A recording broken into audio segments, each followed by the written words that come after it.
Good afternoon, and welcome to my talk about Anko. So, given the fact that we had a Kotlin session yesterday morning already, I kind of assume that a lot of you have been to this talk. So we're not going to reintroduce Kotlin from scratch, because we had a really good presentation on that yesterday. I've got a few slides in here that will briefly talk about Kotlin and Anko and the relationship between the two of them, but I might actually go through those quite quickly. So the agenda for today is we'll look at Kotlin and Anko and what they are and why they exist in the first place. Then we'll look at Anko-related idioms and language concepts. So there are certain things in the Kotlin language that make Anko possible in the first place, and we'll get to that in a few minutes. And then we'll talk about the Anko layout DSL, and that's probably what most people have seen of Anko. Like you go away from XML layouts in Android and you do some cool DSL-based programmatic layout. But there's way more to Anko, so I call that the hidden parts of Anko, which is usually other features in the framework that people don't talk about that often, because they either don't know it or they are just happy to use the Anko DSL for layouts. And finally, we'll look at other alternatives to Anko, because there are a whole bunch of Android Kotlin frameworks, and there are, maybe more specialized frameworks out there for certain things that Anko can deliver, but it always comes with pros and cons and a trade-off, obviously. All right, so let's start with Kotlin and Anko. Have a think about who that person is, by the way. Maybe you get it if you are kind of into Japanese manga culture a little bit. I'll explain that in a few slides when we talk specifically about Kotlin, about Anko. Kotlin fundamentals. So basically, it's a statically typed programming language for the JVM and therefore for Android. There is actually a JS target for Kotlin as well. That is rather experimental at this stage from my point of view. I would not recommend doing that, but Kotlin for JVM and Android is really stable and ready for production. It was started internally at JetBrains, the guys behind Android Studio and IntelliJ, and they use that quite heavily in their own development work, actually, for their own products. The language and the tooling is open source, Apache license, so you can just go use it, do whatever you like with it, essentially. And from a tooling point of view, what you're getting is an SDK, command line tools, and nice plugin support for IntelliJ and Android Studio. And for whatever reason, if you have to use Eclipse, there is apparently a plugin for Eclipse, which I have never used. And in case you didn't know, Kotlin is named after this island there, which is a little island in the Gulf of Finland. And the city is actually St. Petersburg. So JetBrains is kind of headquartered in St. Petersburg, and that's how the naming of the language came together. Kotlin's motivation is basically it wants to be a better Java. It wants to solve problems pretty much everyone has with Java. It's tied to backwards compatibility.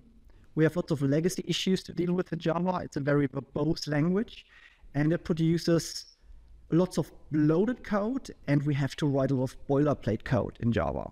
Think about getters and setters for classes, for example. And there's even worse amounts of boilerplate code when you look at Android development. The type system has a whole bunch of flaws in the Java world, and Kotlin aims to fix all those things. In particular, because Kotlin allows you currently to compile or to run your code on Java 6, which makes it a very, very interesting platform for Android development, obviously. I'll show you a simple code conversion between Java and Kotlin. And you're not supposed to read all that. I just want to give you an idea how it looks like. So this is some Java code to convert a collection of integers into a comma-separated list. It has like string builder, iterator, a while loop, yada, yada, yada, common stuff. If you actually use the most simple way to convert your Java code into Kotlin, which is basically a right-click on your code in Android Studio or IntelliJ, and using the shortcut to convert Java to Kotlin, you end up with something like that. So you'll see it's, from a syntax point of view, different, but still actually quite verbose. You haven't gained that much.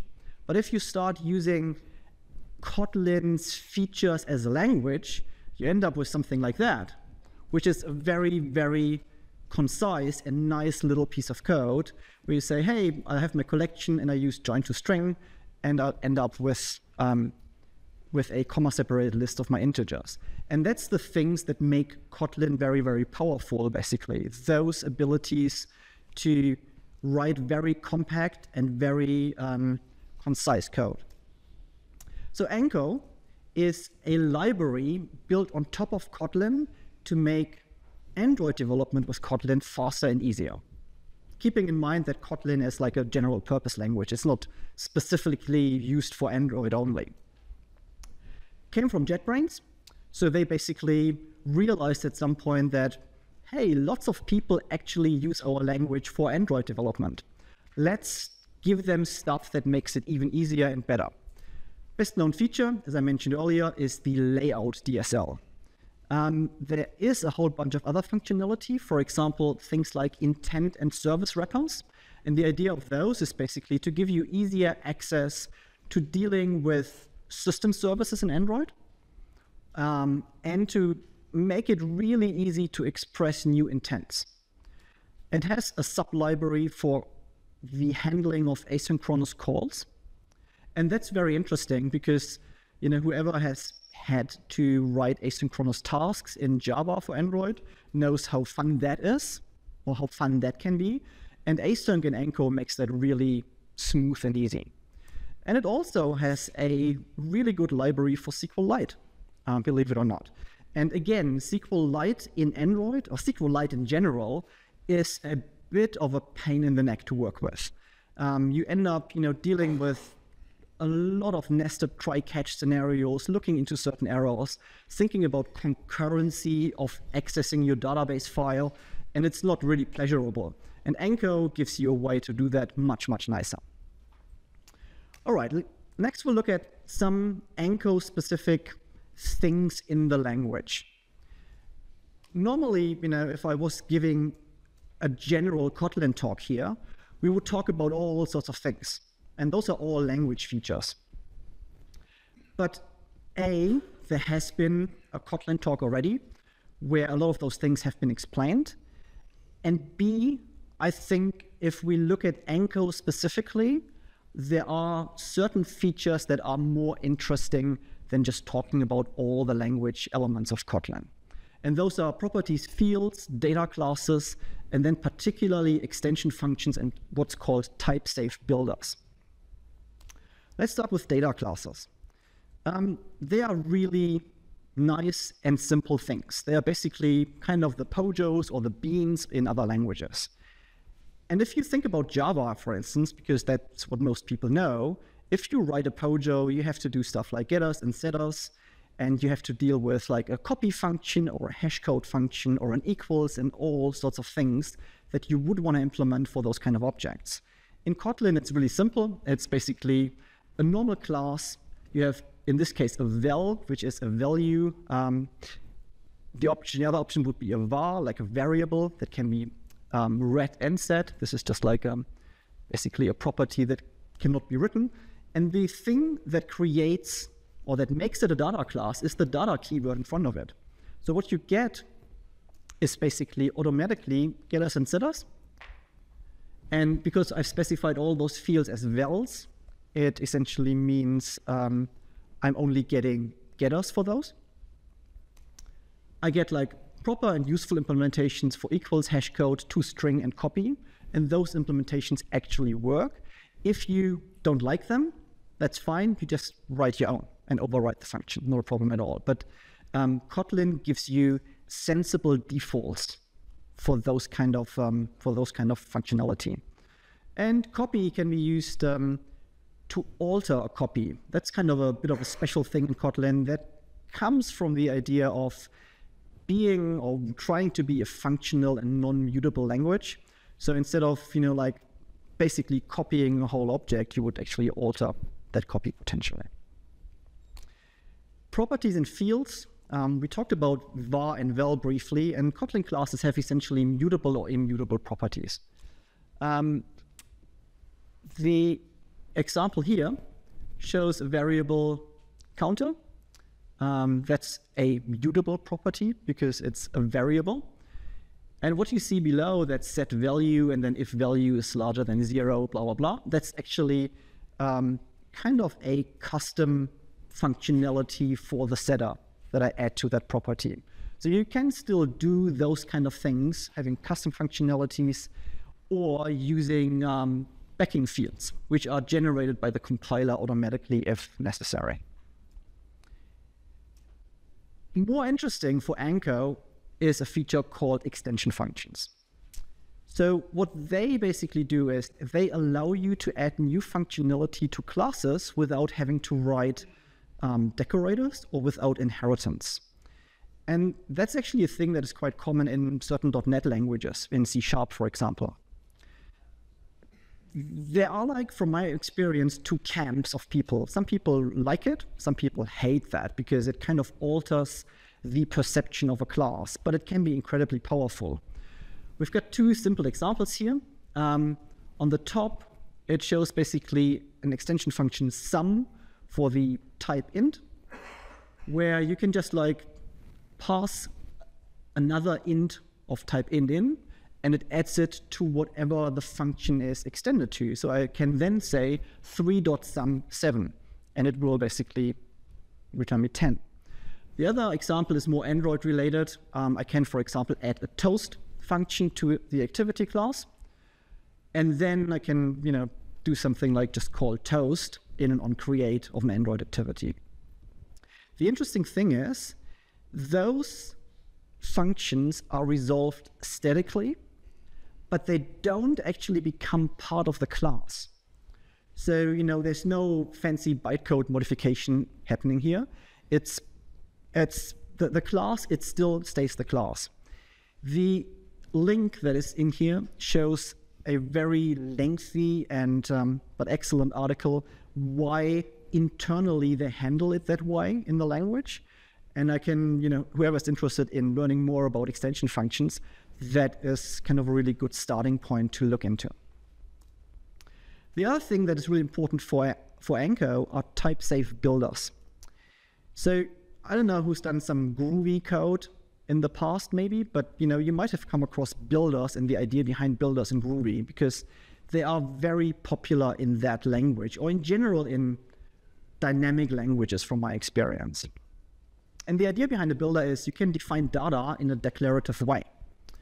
So this is some Groovy code here, where we have a JSON builder, and then I can just throw in some stuff like a car object with name, make, year, and country, and that magically in that builder creates a JSON object, and I can print that and do other stuff with the JSON object. So what you'll see there is like you're defining data, but declaratively, not necessarily programmatically. Quite often in Groovy or in other languages used to generate XML or JSON or UI layout, very nice for swing components if you have to do stuff like that in some environments. And in Kotlin, the cool thing is we can actually do type checking for builders. So our builders basically provide compile time errors if we use the language provided by them wrongly. And that's something that you can't do easily in Groovy. Let's have a look at this example here. So this is a Kotlin function. I pass in an array of strings, and what this looks like is a declarative description of some HTML. HTML, then a nested header with a title and a nested body, and then we close the whole thing again. This is perfectly valid Kotlin code, even though it might not look like it initially. The reason why this is a valid Kotlin code is because HTML is a function that takes a lambda as an argument. And that function would look roughly like that. So we've got a function HTML with an init lambda being passed in. And what that function then will do is it will actually create an HTML object, run the lambda being passed in on that object, and return the build HTML. That's the typical pattern of a builder scenario, basically. The type of that init function that we pass in is a function type with what's called a receiver, and that allows you to pass that receiver that is HTML or of type HTML to the function, and it allows you to call members of that instance inside the function. And that will become clear right here. If we look at that next bit of code, that's the HTML class. And that HTML class has two functions itself, one function for head and one function for body. And you can see how each of those functions then call or create instances of a head class or a body class and use the passed in lambda themselves to build those sub-elements of the markup. So essentially, when we go back to, didn't want to do that, to that HTML snippet that we saw here, this declarative block of HTML head, title, body is nothing else but lambdas, really. It's function calls that pass functions into themselves.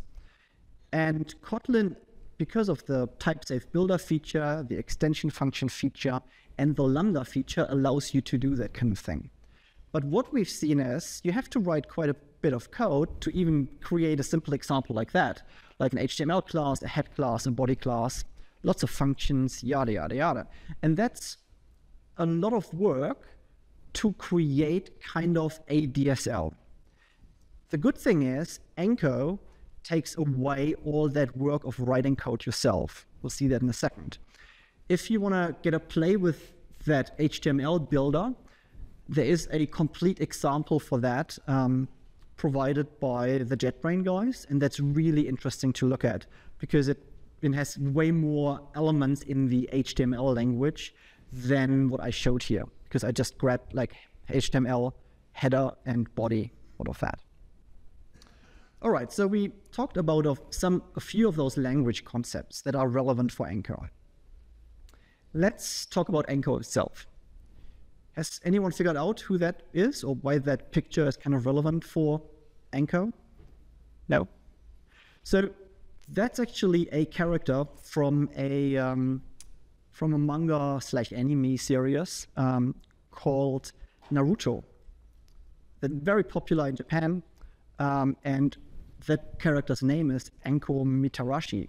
And she's what's called a special high ninja in that series. And that's how I ended up with the title for that talk, because I was just randomly Googling for Anko in Google image search, and that popped up, and it's like, oh yeah, that fits really, really nicely. So the layout DSL. Briefly, what's the DSL? DSL is short for domain-specific language. And essentially, that's a computer programming language that is particularly not a general-purpose language. Right? So with the DSL, you're usually not gonna invent the next, master super program that can do everything. They are very limited to specific use cases, strongly focused on a particular domain, and usually of limited expressiveness in general, but really good on that particular domain.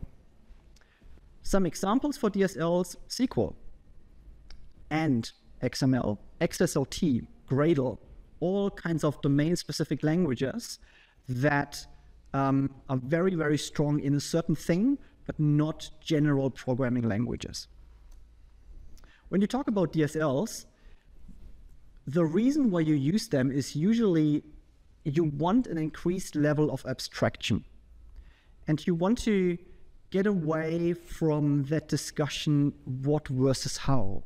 You want to say, I use this language because it's efficient, it can exactly do what I want, and I don't need to, use a very generic, I can do everything with that language. Quite common, you end up with discussions like, is a DSL actually code or data?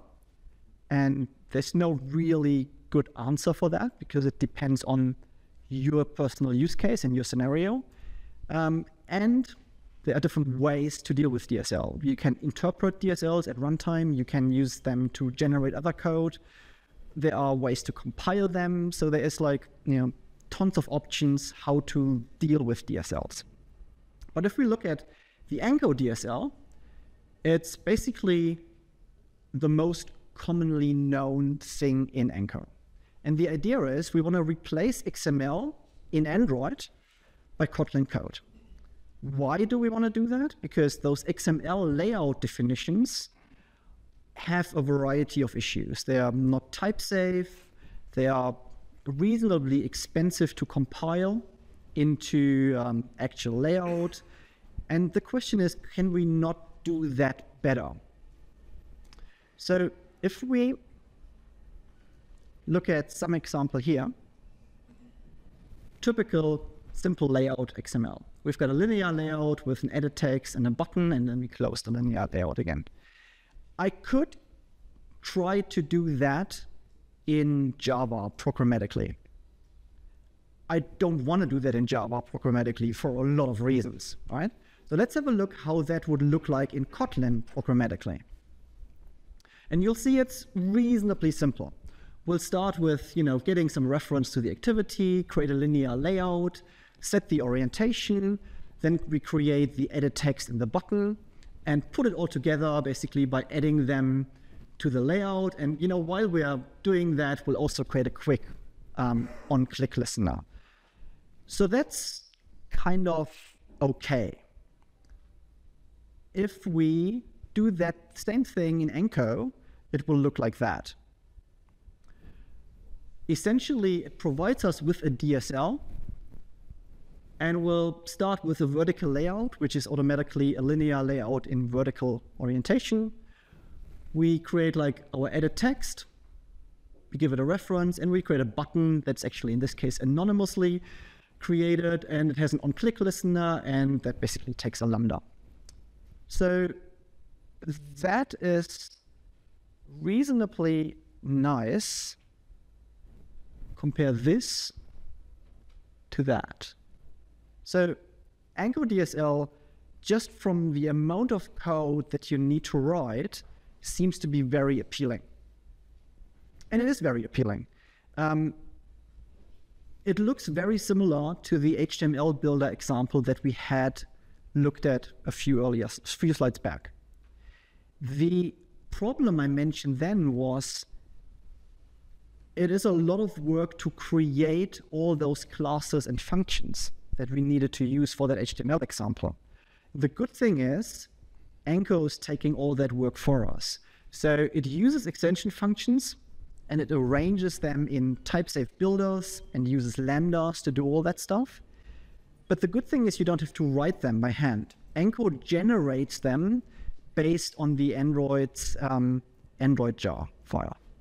So it's all there for all the layout components you would use. If you want to get started, it is really simple. You add a dependency to your Gradle build, and what you'll see there in the curly braces is basically a requirement to tell Anko what your minimum SDK version is. If you're using stuff from the Android support library, you potentially have to add a few other imports because Anko has its own library, for example, for the recycler view. And if you have done that, next step is something really simple, because Anko creates automatically any available DSL code and instantiates it for you. So in onCreate of your activity, you literally dump your DSL and it will automatically be dealt with. Nothing more to do. Important though, this only is valid for activities. So in this case, we end up here getting a vertical layout with 2 edit text and a button, and it will automatically be created. There's no need to do things like set content view, for example. It does all that stuff automatically for you. You can use Anko in fragments. And given that we have just, heard a lot of interesting things about fragments, I wonder how interested people still are in doing that. But if you use it in fragments, you use essentially onCreateView. And the syntax I use here for the Anko DSL is slightly different. So I return a UI top element, respectively the property.view of that UI top element. That UI construct used to be required in Anko before 0.8. It's not required anymore, but in fragments it still works really well because you want to return that view property out to the lifecycle. One interesting thing is, in here you'll see in the onClick, the Lambda is calling a function createToDo. That function would actually be in the fragment currently. And we'll come back to that on the next slide. createToDo was a private function to the fragment. If you deal with a lot of Anko DSL code, though, it is kind of nicer to have that UI code separated from onCreate or onCreateView or other lifecycle methods. And there's a concept called Anko component that allows you to do that. So you can essentially put your UI code in their own classes. And this is how that looks like. So we basically have an edit fragment UI that is now of type Anko component for edit fragment, and it overrides createView. Our DSL layout is in that view. And now, because we're in a separate class, we can't call createToDo anymore. We have to actually refer to it by UI.o now. So we basically talk back to who owns that piece of UI, which is the fragment. So that also is a requirement for the createToDo function to potentially change its visibility. And the easiest way to do that is to make it internal and then treat it as kind of being in the same module, which is a good idea for Kotlin in that particular use case anyway. And the way how this edit fragment UI would be used is, in the fragment, in your onCreateView, you now just call edit fragment UI, createView, pass your Anko context in, and that renders all the view. But now your UI is separated from the actual fragment. In IntelliJ or Android Studio, there is also a plugin for Anko components that would look like that. So you can essentially highlight your component file or work in the component file, and it shows you how that Anko component object would look like. The issue, though, is, and it's the last point here, it can be very, very fiddly to get actually working. And currently mine is broken, for example, because I upgraded my Kotlin to 1.04, Anko to 0.9, and all of a sudden it all died in a big explosion, and I'm getting crazy null pointer exceptions when I want to run that plugin. So, keep in mind that Anko and Kotlin are both kind of fluid. They are not settled in a way that nothing changes for months or years. And if you want to be on the latest versions, you sometimes run into those issues or those kind of issues with it. You can also extend Anko DSL, and there are multiple ways to do that. The simplest thing you could do is you can just include an XML layout into an Anko DSL declaration, because it has an include function for that.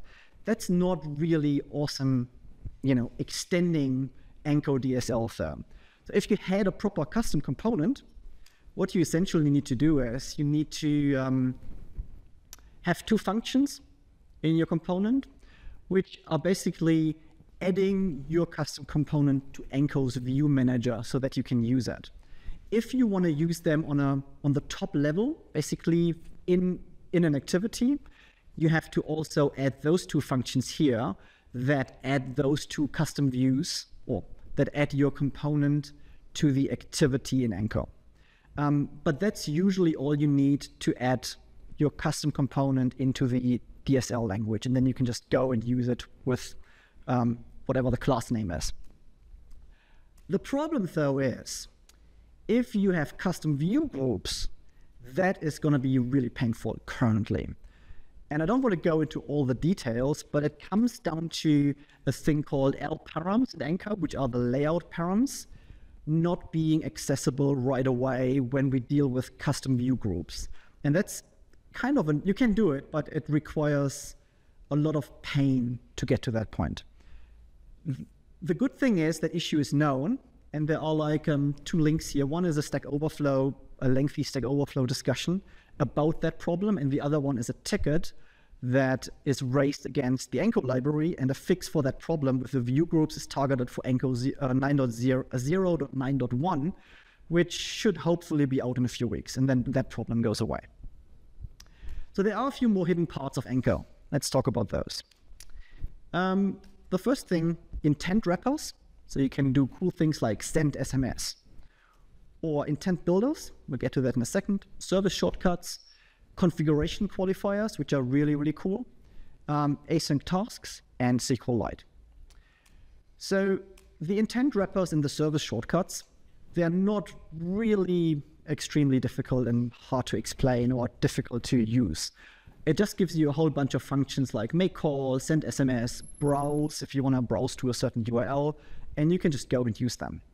And in the same way, you've got shortcuts to Android services for notification manager, display manager, sensor manager, all kinds of things. They're useful, but they are not really what you would consider like the core selling point of Anko, really. The core selling point is the layout DSL and some of the other stuff that you're going to see in a minute or so. One of them are the intent builders. And what is nice about them is they are syntactic sugar that basically just makes your code look nicer and easier to write. So if you look at the top example here, this is typically what you would do to start a new activity in Kotlin. So we create an intent, pass in what we want to start, maybe add some extras to it, and then we start the activity. Basically, what you can do is make that easier already without any Anko thing by just chaining up the put extras.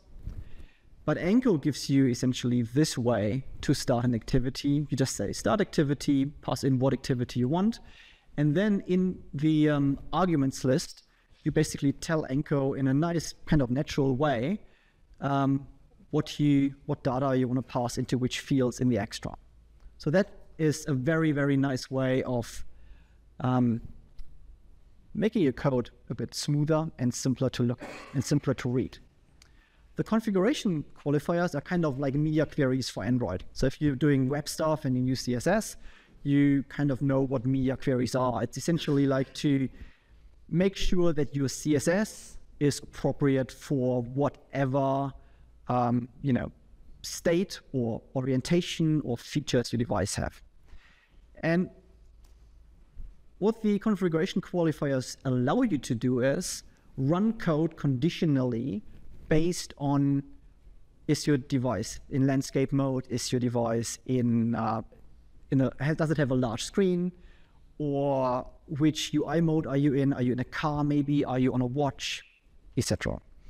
So it comes with a whole bunch of things you can use. Screen features like screen size, density, orientation, night mode, RTL or smallest width of the screen.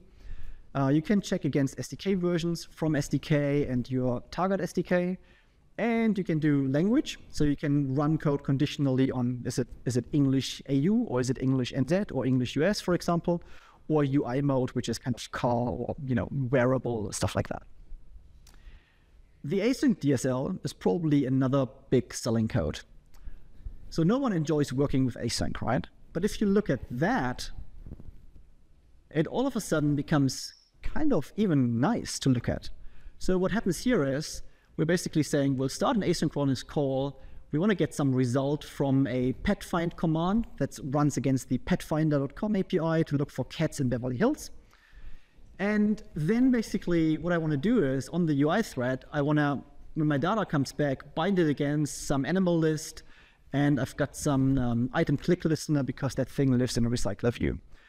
And that's all you need to do, really. That's your asynchronous call. No crazy working around all sorts of issues with managing different functions, managing inner classes in async tasks. It's really as simple as that. Anko has two functions for that, async and async result, and they return usually a future, respectively a future with a result attached to that. The syntax of async has recently changed a little bit. It's called do async now in the latest version of Anko, but the IntelliJ or Android Studio toolkit will tell you that quite easily right away. And then we've got SQLite.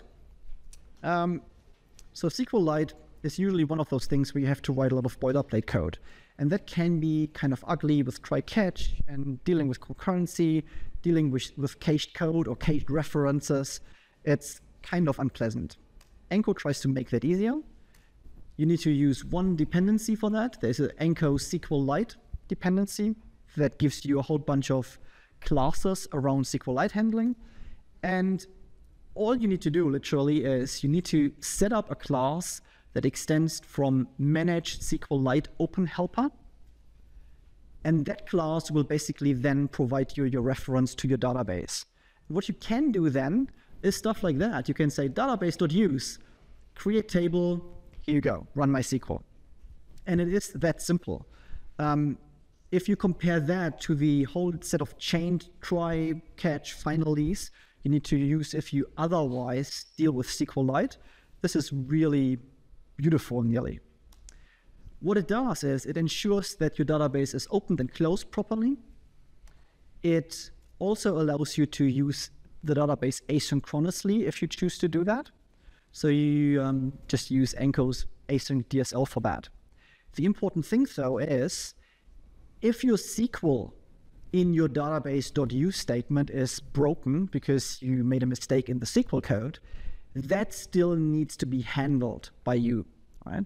So you will still get SQLite exceptions when your SQL breaks. It doesn't abstract that away because that would be kind of the wrong thing. It abstracts the whole infrastructure away. And the last thing it does, it allows you to handle cursors and parsing the SQL results in a really nice and easy way with Lambda functions. And that's something you would otherwise have to do manually as well. So very briefly before we finish, let's have a quick look at Anko and the other stuff that is out there. So I want to mention two libraries particularly, KAndroid and Covenant. KAndroid is an extension library for Kotlin and Android specifically, as the name kind of indicates. And what it basically does is it gives you a set of extension functions for various things. And I don't mean they're negative. It's basically a collection of all sorts of interesting little things that can be useful for you. And the common theme behind that is, let's get rid of boilerplate code. And some of the things KAndroid has would not exist in Anko. So it's worthwhile looking at that. It comes with an Apache license, so it can be used for anything you like. Those are some of the features KAndroid has. So view bindings, text watchers, an extension for the seekbar, SDK version checkers, which we have in Anko, for example. Thread management, it also has shortcuts to system services. So some of the things overlap, some are very different. Three quick examples. The first one here in KAndroid is basically just running something delayed with like, which in Java would be something like handler post delayed and passing in a runnable or something like that. The second one, run delayed on UI thread, for example. And the third one can be used to make sure that certain code only runs in certain API versions or SDK versions rather. So that kind of stuff is possible with KAndroid as well. Covenant, in a nutshell, is basically a library to do promises with Kotlin. And the nice thing about that is it's extremely modularly built. So you have a whole bunch of packages, and you can pick and choose what you want to use in your app. Covenant is particularly not Android specific, so you have to kind of look into what you want to do. So for example, for Android, a good starting point are those 5 libraries: Core Android, Combine, JVM, and Functional, but there is a whole bunch of other stuff you can do with it. That comes with an MIT license, which is also very friendly to any type of code, any type of work. So Covenant features are all around functional promises and doing things along those lines. And Covenant is way more powerful than async in Anko. So if you want to go full way, using promises, chaining promises, having stuff like canceling some of those calls or combining them into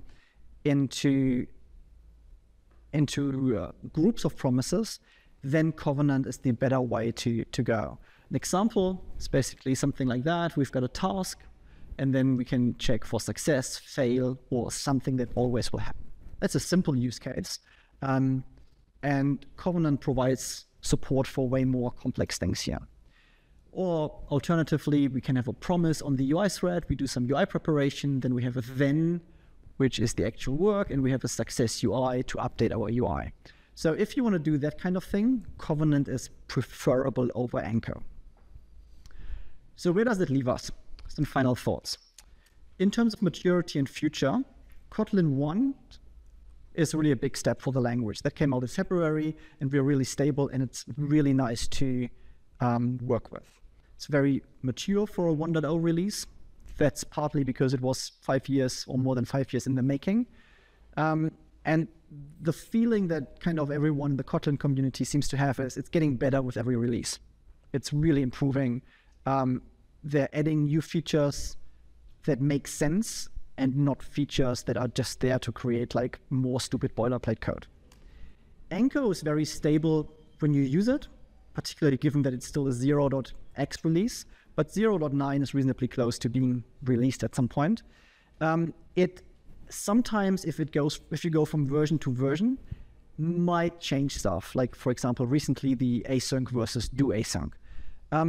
It's not a major deal breaker because at runtime, it seems to be very, very stable to me in every project where I used it. And I started using it with like 0.5, 0.6, which was like quite a while ago. Anko makes UI declaration actually really nice and pleasurable, has more, as we've seen, than the layout DSL. But keep in mind that there are other frameworks like K-Android and Covenant that do that similar kind of stuff. All right, so looking back, what did we cover? We figured out what Kotlin and Anko are and how they're related. We looked at some of the related idioms and language concepts that are important for Anko. And keep in mind, those are mainly extension functions and the type-safe builders. And to some extent, lambdas, because they are part of the type-safe builders automatically. We looked at the Anko DSL, and I hope it gave you at least an idea of how simple Anko DSL is when you start using it. We looked at some other parts in Anko, like SQLite, the async handling, and some of the service shortcuts or manager shortcuts. And I briefly introduced you to K-Android and Covenant. So that is really the overview of Kotlin at this stage. I think we have about a minute left, and I'm happy to take a question, I think, if anyone has a question. Yep.